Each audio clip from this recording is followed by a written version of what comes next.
मैं डॉक्टर रमेश शुक्ला एक बार आपका फिर से स्वागत करता हूं आपके अपने online educational platform the Lucknow study station पर। ये क्लास हमारा संख्यात्मक योग्यता का चल रहा है और आज इसके अंतर्गत बात करेंगे बिल्कुल नए चैप्टर पे। ये चैप्टर हमारी परीक्षा के लिए बहुत ही महत्वपूर्ण है। अगर हम बात यूपीएसआई की करें, यूपी पुलिस कांस्टेबल की करें या सेंट्रल पुलिस की बात करें जो कि एसएससी जीडी द्वारा कराई जा रही है, या आपकी लेखपाल या अन्य परीक्षाओं की बात करें, इसमें ये चैप्टर या जो मैथ आप पढ़ रहे हैं वो कम्प्लीटली आपके लिए उपयोगी है। किसी चीज़ को अवॉइड करने की ज़रूरत नहीं है। तो आज का जो चैप्टर है ये वर्क एंड टाइम का है, यानी कार्य और समय। तो कार्य और समय, कार्य और मजदूरी, नल और टंकी, सम्मिलित रूप से सारी चीज़ें हम इसी में पढ़ेंगे। चाहे कार्य और समय होगा वही इसमें रहेगा, और नल और टंकी रहेगा तब भी वही चीज़ें हैं, और कार्य और मजदूरी है तो उसके लिए अलग से पढ़ने की ज़रूरत नहीं है। सारी चीज़ें इसी चैप्टर में होंगी। इस चैप्टर को शुरू करने से पहले हम आपसे कुछ बेसिक बातें करेंगे और उन्हीं बेसिक बातों के सहारे से इस चैप्टर को आसान बनाएंगे। जहाँ पे जितनी रिक्वायरमेंट होगी सिर्फ उतना काम करेंगे और उस चीज़ को हम उदाहरण के जरिए आपको प्रूव करके दिखाएंगे। सबसे पहली चीज़, जैसा कि चैप्टर का नाम ही है कि कार्य और समय, तो हम कार्य के साथ कुछ चीज़ों का रिलेशन देखते हैं। कार्य के साथ कुछ चीज़ों का रिलेशन देखते हैं। सबसे पहले कार्य का समय के साथ अनुपात देखते हैं। कार्य का समय के साथ अनुपात कैसा होता है ये चीज़ हम यहाँ पे मेंशन करेंगे। देखिए, सीधा अनुपात होता है, सीधा अनुपात होता है, सीधा अनुपात होता है। इसका मतलब क्या है? सीधा अनुपात होता है, काम ज़्यादा होगा तो समय ज़्यादा लगेगा, काम कम होगा तो समय कम लगेगा। सीधा अनुपात का मतलब यही हुआ, एक कमरे की पुताई करनी है तो 2 घंटे लगेगा, अगर 2 कमरे की पुताई करनी तो 4 घंटे लगेगा। तो कैसा अनुपात हुआ? सीधा अनुपात हुआ। कार्य और समय में सीधा अनुपात होता है। इसके बाद हम बात करते हैं कि कार्य के साथ अगर हम मजदूरी को देखें तो कैसा अनुपात होगा। ये बहुत ही इंपॉर्टेंट चीज़ आप देख रहे हैं और इसी के सहारे से तो हम आपको बताएंगे कि ये करने की ज़रूरत ही नहीं जो आप कर रहे हो। कार्य ज़्यादा करोगे तो पैसा ज़्यादा मिलेगा, कार्य कम करोगे तो पैसा कम मिलेगा। अगर आपने 50% काम को फिनिश अकेले कर दिया है तो 50% का पैसा मिलेगा जितने का टेंडर रहा। मान लीजिए 10,000 रुपये में एक मकान बनाने का टेंडर था और आपने 50% मकान बना दिया तो 50% पैसा आपको मिल जाएगा। आपने 75% मकान का काम किया है तो 75% मिलेगा आपका। 100% आप ही ने किया है तो 100% पैसा मिलेगा। तो कार्य का मजदूरी के साथ बिल्कुल संबंध सीधा होता है। इसके बाद हम बात करेंगे कि कार्य का क्षमता के साथ कैसा संबंध होता है। तो कार्य का क्षमता के साथ भी सीधा संबंध होता है। क्षमता यानी कैपेसिटी, कार्य का कैपेसिटी के साथ भी सीधा संबंध होता है। कैपेसिटी ज़्यादा होगी तो काम ज़्यादा हो जाएगा, कैपेसिटी कम होगी तो काम कम होगा। अच्छा, अगला पॉइंट, कार्य का व्यक्ति के साथ, कार्य का व्यक्ति के साथ भी, नंबर ऑफ पर्सन के साथ भी सीधा संबंध होता है। ज़्यादा व्यक्ति होंगे तो ज़्यादा काम हो जाएगा, कम व्यक्ति होंगे तो कम काम होगा। तो ये 4 बातें आप ध्यान रखोगे और यही सारे खेल का आधार है।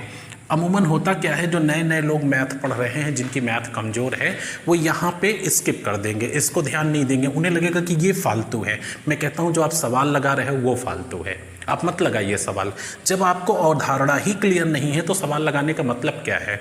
तो इस चीज़ को ध्यान रखिएगा। कार्य का समय के साथ सीधा अनुपात, कार्य का मजदूरी के साथ सीधा अनुपात, कार्य का क्षमता के साथ सीधा अनुपात, कार्य का व्यक्ति के साथ सीधा अनुपात। अब आगे हम बाद में बात करेंगे। आइए आपको एक उदाहरण लिख करके दिखाते हैं। ये जिस उदाहरण की हम आपसे बात कर रहे थे वो मैंने लिख दिया है। आप देखिए, इससे आगे बढ़ेंगे उससे पहले ये उदाहरण देखिए और इस चीज़ से कॉन्फिडेंस में आइए। प्रिया एक काम को 16 दिनों में कर सकती है अकेले, बिना किसी के हेल्प के।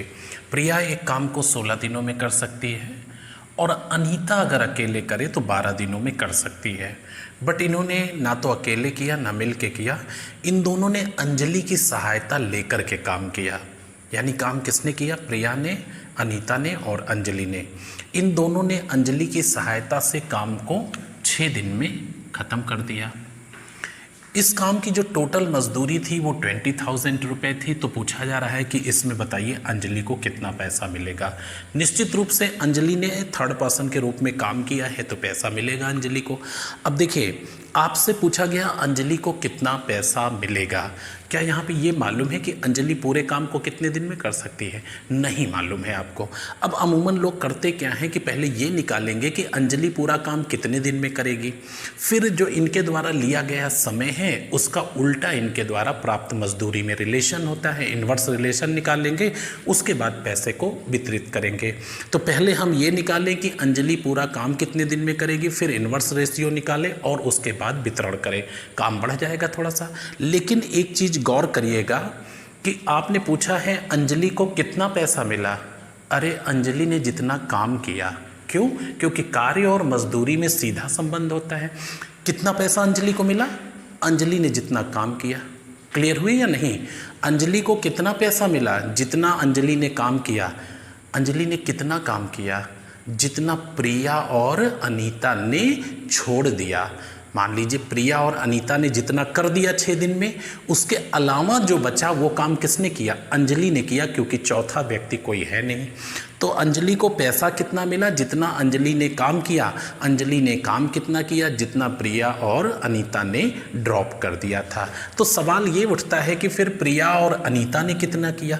तो ये तो बड़ी अच्छी बात है, प्रिया और अनीता ने कितना किया ये तो तुरंत पता चल जाएगा। काम 6 दिन में फिनिश हुआ है। 6 दिनों तक प्रिया ने किया पूरा काम। प्रिया 16 दिन में कर सकती है, 6 दिन में 6/16 काम किया प्रिया ने। 6 दिन में 6/16 काम किया। पूरा करती तो 16 दिन लगते, बट 6 दिन में तीनों ने किया तो 6/16 प्रिया ने किया। अच्छा, अनीता ने कितना किया? तो पूरा 12 दिन में कर सकती थी, 6 दिन में 6/12 इसने किया। क्लियर हो गए? एलसीएम ले लेते हैं, देखते हैं इन दोनों ने कितना काम किया। 48 यहाँ पे हो गया, 16 3 48, 3 18 और 12 चौको 48, 4 छंग 24। जोड़ दीजिए, 8 4 12 के 2 कैरी 1 हुआ, 42/48। 42/48 काम अनीता और प्रिया ने मिल करके किया।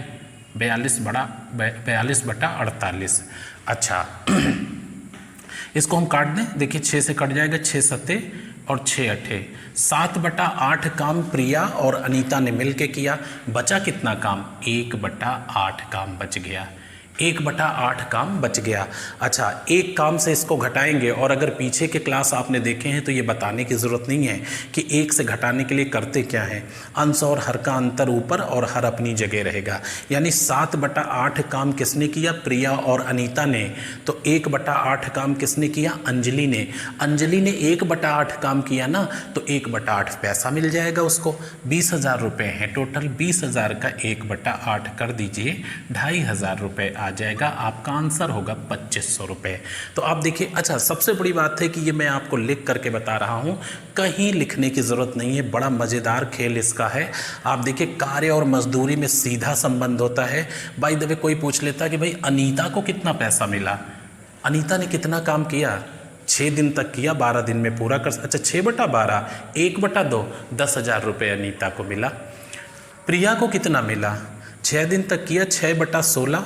6/16 का मतलब 3/8। 3/8 का मतलब इसका 3/8 यानी 7500 रुपये मिला। तो बाकी 2,500 इसको मिला। पेन चलाने की ज़रूरत नहीं है, बशर्ते ये चीज़ें आपको जानकारी में होनी चाहिए। आइए नेक्स्ट पॉइंट पे। नेक्स्ट पॉइंट आप देखेंगे, ये रेशियो तो आपने देख लिया, सीधा अनुपात है। अब उल्टा अनुपात किस में होता है? यहाँ लिख देता हूँ, देखिए उल्टा यानी विलोमा। उल्टा अनुपात होता है, सरल भाषा में समझो, अनुपात होता है, विलोमा अनुपात होता है। किस में? देखिए आप, विलोमा अनुपात होता है क्षमता एवं समय में। क्षमता एवं समय में उल्टा संबंध होता है। क्षमता ज़्यादा है तो समय कम लगेगा, और क्षमता कम है तो समय ज़्यादा लगेगा। एक छोटा सा उदाहरण आपको बताऊं। एक हेक्टेयर खेत है, सिंचाई करनी है उसकी। हमारे पास 2 नलकूप हैं। एक नलकूप में 5 HP का विद्युत मोटर लगा है, एक में 10 HP का लगा हुआ है, हॉर्स पावर का। 5 HP वाला इसे 10 घंटे में अगर सींच देता है 1 हेक्टेयर को, तो 10 HP वाला कितनी देर में सींच देगा? कैपेसिटी दुगनी हो गई तो समय आधा हो जाएगा, सिर्फ 5 घंटे में सींच देगा। तो क्षमता और समय में उल्टा संबंध होता है। अच्छा, यहाँ पे दूसरा देखिए, समय और मजदूरी में उल्टा संबंध होता है। समय और मजदूरी में मतलब क्या है? जो समय ज़्यादा लेता है उसको पैसा कम मिलेगा, और समय जो कम लेता है उसको पैसा ज़्यादा मिलेगा। इसी तरह से व्यक्ति और समय में उल्टा संबंध होता है। व्यक्ति और समय में, व्यक्तियों की संख्या जब आप ऊपर की तरफ बढ़ाते जाओगे तो समय नीचे तरफ नहीं आता जाएगा। अगर 10 आदमी किसी काम को 10 दिन में करते हैं, 10 आदमी किसी काम को 10 दिन में करते हैं, तो 5 आदमी कितने दिन में करेंगे? तो आदमियों की संख्या आधी की तो समय दुगना हो जाएगा। 10 आदमी 10 दिन में करते हैं तो 5 आदमी 20 दिन में करेंगे। तो व्यक्ति और समय में उल्टा संबंध होता है, समय और मजदूरी में उल्टा संबंध होता है, क्षमता और समय में उल्टा संबंध होता है। इस चीज़ को वाच कर ले गए और इन चीज़ों को समझ गए तो सवाल बहुत आसान हो जाएंगे। तो इसमें हमने आपको रिलेशन के बारे में बताया और ये रिलेशन नोट कर लीजिए। नोट करने के बाद इन पे आप थोड़ा सा गौर करिए। अच्छा, ये जो वर्क एंड टाइम का चैप्टर है बड़ा इंटरेस्टिंग है और यहाँ से सवाल भी आपके 2 से 3 कम से कम पूछे जाएंगे। तो एक एक चीज़ों पे हम लोग विधिवत काम करेंगे। जो कार्य होता है ये 2 चीज़ों से देखिए गवर्न होता है। कार्य 2 चीज़ों से गवर्न होता है, ठीक है। यहाँ पे आप बहुत डिटेल में बात करेंगे और बेसिक पॉइंटों पे बात कर रहे हैं, सवाल बाद में लगाएंगे। कार्य 2 चीज़ों से गवर्न होता है और ये 2 चीज़ें क्या हैं? व्यक्ति और समय, राइट। कार्य 2 चीज़ों से गवर्न होता है, व्यक्ति और समय से। तो जब व्यक्ति समय देगा तो काम हो जाएगा, है ना। अच्छा, यहाँ पे व्यक्ति में क्या क्या हो सकता है? व्यक्ति में पुरुष भी हो सकता है, महिला भी हो सकती है ना, और बच्चा भी हो सकता है। पुरुष, महिला, बच्चा कोई भी व्यक्ति में हो सकता है। और समय में भी आप कुछ भी बोल सकते हो। ये मिनट में भी हो सकता है ना, घंटा में भी हो सकता है, दिन में भी हो सकता है, सप्ताह में भी हो सकता है, वर्ष में भी हो सकता है। सारे मिनट के ही यूनिट हैं। यानी व्यक्ति जब समय देगा तो काम डन हो जाएगा। क्लियर हुआ ये पॉइंट कि नहीं? अब आप ध्यान से देखिएगा, एक पॉइंट पे हम बात करते हैं, इसी के नीचे लिख लेते हैं, जब कार्य बराबर हो। जब कार्य बराबर हो, और इसके बाद बात करेंगे जब कार्य बराबर ना हो। जब कार्य बराबर हो तो क्या करेंगे? मतलब क्या है इसका? जैसे मान लीजिए हमें जो है कुछ भी काम करवाना है, ये मकान है, इसकी हमें जो है पुताई करवानी है। तो हमने कहा कि 10 आदमी 15 दिन में कर देंगे। क्या किया? मकान की पुताई ही किया ना। फिर कह रहा हूँ कि मुझे तो 2 दिन में कराना है, तो आप कह रहे हो हाउ मेनी पर्सन, कितने व्यक्ति चाहिए? किस लिए भाई? इसी मकान की पुताई करने के लिए। यानी जब कार्य बराबर हो, तो कार्य बराबर हो तो यहाँ से एक फार्मूला निकलता है, M1D1 बराबर M2D2। M1D1 बराबर M2D2, यानी व्यक्ति गुणे समय बराबर कार्य, और कार्य क्या है? इक्वल है। अच्छा, कभी कभी इसमें घंटे भी जोड़ देते हैं। M1D1 H1 बराबर M2D2 H2। तो यहाँ पे क्या हो जाएगा? किस तरह के सवाल बन जाएंगे कि 10 आदमी 15 दिन में करता है तो 8 आदमी कितने दिन में करेगा? 4 चीज़ें दिख रही हैं, कोई भी यहाँ पे एक स्लिप होगा चारों में तो उसको हम बता लेंगे। यहाँ 6 चीज़ें दिख रही हैं, 6 में से कोई भी एक स्लिप होगा तो बता लेंगे। यहाँ कैसा सवाल आएगा कि 8 आदमी 15 दिन में 7 घंटे रोज काम करके एक मकान की पुताई कर देते हैं। तो 12 आदमी 9 घंटे रोज काम करके कितने दिन में कर देंगे? यानी 6 में कोई चीज़ स्लिप होगी तो छठी फाइंड आउट कर लेंगे, 4 में कोई चीज़ स्लिप होगी तो चौथी चीज़ फाइंड आउट कर लेंगे। यहाँ 3 दी होंगी, यहाँ 5 दी होंगी। अच्छा, ये लगेगा कब? जब कार्य बराबर हो। दूसरा पॉइंट देखिए यहाँ पे, जब कार्य बराबर ना हो। जब कार्य बराबर ना हो, इसका मतलब क्या है कि जैसे 10 आदमी 18 दिन में 200 पैकेट सामान बना देते हैं। ध्यान से सुनिएगा, अभी कार्य बराबर था, अब कार्य बराबर नहीं है। 10 आदमी 18 दिन में 200 पैकेट बना देते हैं। मैं एक अंदाजे से बता रहा हूँ, कटना या सवाल ये नहीं है, एक उदाहरण बता रहा हूँ। 10 आदमी 18 दिन में 200 पैकेट सामान बना देते हैं, तो 15 आदमी 8 दिन में कितनी पैकेट बना देंगे? 200 की बात नहीं कर रहा हूँ, कितनी पैकेट बना देंगे, या 500 पैकेट बनानी है तो 15 आदमी कितना समय लेगा। तो यहाँ पे क्या है कि जब कार्य बराबर ना हो तब क्या करेंगे, तो ये हो जाएगा m1 d1 बटे w1 और बराबर हो जाएगा m2 d2 बटे w2। यहाँ पे m से तात्पर्य हमारा व्यक्ति से है, d से तात्पर्य हमारा समय से है, डेज से, और w से तात्पर्य वर्क से है। तो ये हो जाएगा। और बाय द वे इसमें कोई आवर भी जोड़ दे तो क्या प्रॉब्लम है भाई, m1 d1 h1 बटे w1 और बराबर m2 d2 h2 बटे w2 हो जाएगा। यानी जब कार्य डिफर हो तो ये वाला लगाइएगा और कार्य एक जैसा हो तो ये वाला लगाइएगा। तो ये बड़ा ही आसान सा तरीका है और आप इस पे नज़र रखिएगा, ये आपके लिए बहुत ही उपयोगी है। और यहाँ से हम आपको बहुत सारे सवाल करके दिखाएंगे, एक एक चीज़ों पे आप गौर करते रहिएगा। अच्छा, अब वर्क एंड टाइम का जो बेसिक फार्मूला है उसको आपको बताता हूँ और आगे इसकी ज़रूरत पड़ेगी, कहाँ पे किस तरह से काम करना है, इस चीज़ों पे हमें ध्यान रखना होगा। सबसे पहली चीज़ आप देखिए कि एक छोटा सा फार्मूला आपको बता देते हैं कि ए मान लीजिए एक व्यक्ति है और किसी काम को x दिन में करता है। अच्छा, बी एक व्यक्ति है, ये उसी काम को y दिन में करता है। ए किसी काम को x दिन में करता है, बी y दिन में करता है। तो दोनों मिलकर काम को कितने दिन में करेंगे, मैंने कहा काम को कितने दिन में करेंगे।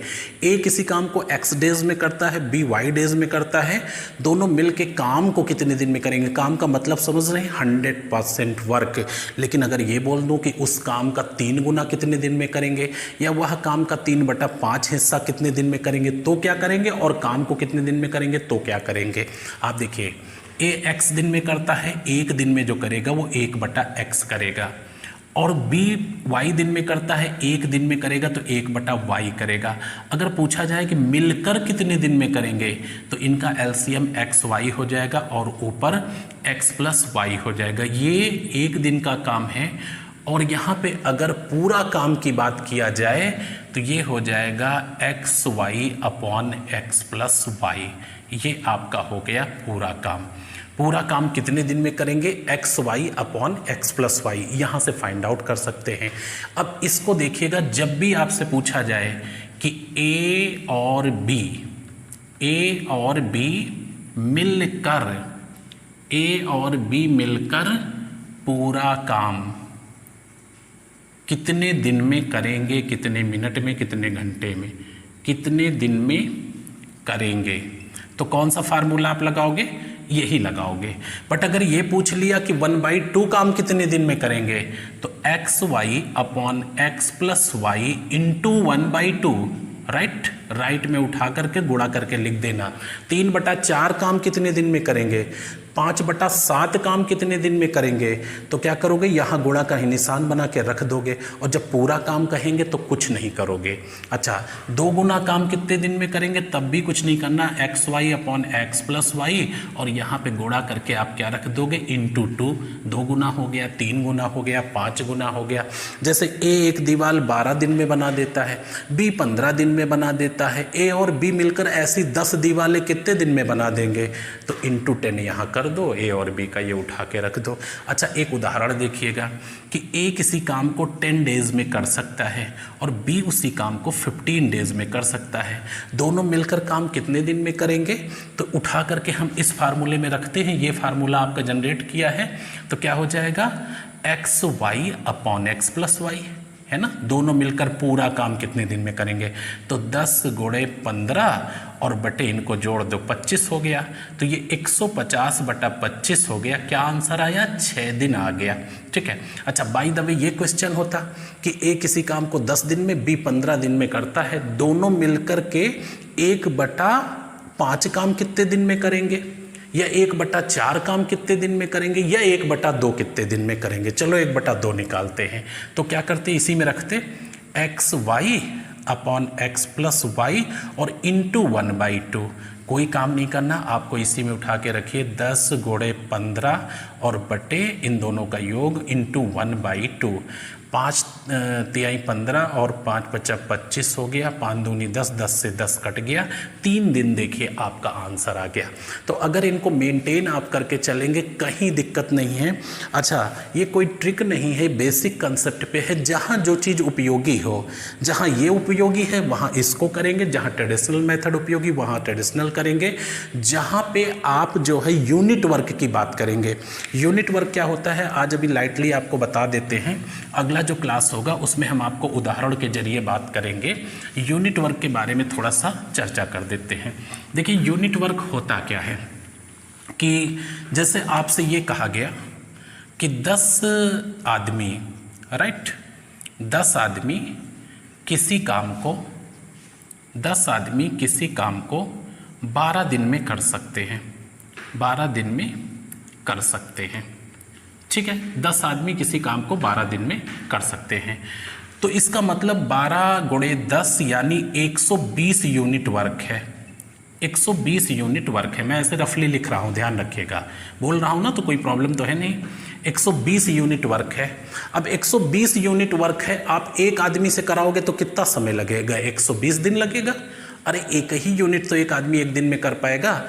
10 आदमियों ने 12 दिन में काम कंप्लीट किया। 120 यूनिट है, जब एक आदमी से कराओगे तो कितना लगेगा? 120 दिन लगेगा। और 120 आदमी से कराओगे तो कितना लगेगा? 1 दिन लगेगा। 3 आदमी से कराओगे तो कितना लगेगा? 40 दिन लगेगा। 6 आदमी से कराओगे तो 20 दिन लगेगा। 10 आदमी से कराओगे तो 12 दिन लगेगा। 12 आदमी से कराओगे तो 10 दिन में लगेगा। तो जब यही पता चल गया कि टोटल यूनिट वर्क कितना है तो आगे आसान हो जाएगा। तो इन चीज़ों के सहारे से हम आपको बहुत ही आसान तरीके से बताएंगे, बशर्ते आप बातों को समझते चलिएगा। अब आपसे उदाहरण के साथ बात करेंगे और दूसरे क्लास में बात करेंगे। तो मिलते हैं नेक्स्ट क्लास में, तब तक के लिए शुभकामनाएं, धन्यवाद।